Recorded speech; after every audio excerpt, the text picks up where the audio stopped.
Bevor die Gratulationen losgehen, bitte ich Zurückhaltung, weil der German conservative leader Friedrich Merz has won a parliament vote to become next chancellor after a second attempt. Merz had initially fallen 6 votes short of majority on May 6th, marking a significant blow to his prestige after apparently smooth negotiations with former Chancellor Olaf Scholz SPD. It is unclear who refused to back him, MPs from SPD or his own conservatives in the CDU-CSU alliance. Merz won the second attempt with 325 votes, gaining a majority of 9. Apparently, 18 MPs who had been expected to back him as SPD and CDU-CSU signed a deal for coalition dissented during the first vote. There is no limit to how many votes can be held in the German parliament, but a second loss would have caused a credibility crisis for CDU's coalition partners. No chancellor candidate in the 76 years of Germany's post-war democracy has lost a Bundestag vote before. Bundestag President Julia Klöckner initially planned for a second vote on May 7th, but CDU General Secretary Carsten Linnemann said it was important to press ahead. Parliamentary group leader Jens Spahn appealed to his colleagues' sense of responsibility. All of Europe, perhaps the whole world, is watching this ballot. Merz's defeat came as 9 of the 630 MPs were absent, 3 abstained, and another ballot paper was declared invalid. Not everyone in the SPD was happy with the deal, but party officials said their party was fully committed to it. Party leader Lars Klingbeil, set to become Germany's next vice-chancellor, said he assumed Merz would win a majority in Tuesday's second vote. Hello, dear colleagues. There is a short statement from Lars Kling regarding the case.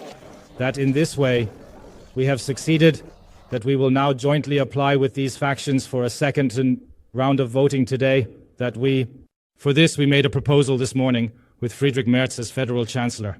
That did not work in the first round of voting. However, we have now spent the time consulting together with the democratic factions of the left, the Greens, CDU, CSU, and SPD. And I am very grateful that in this way we have succeeded, that we will now jointly apply with these factions for a second round of voting today, so that we can quickly elect the federal chancellor. And I assume that in the second round of voting, the necessary majority will be there for Friedrich Merz to become the next federal chancellor of our country.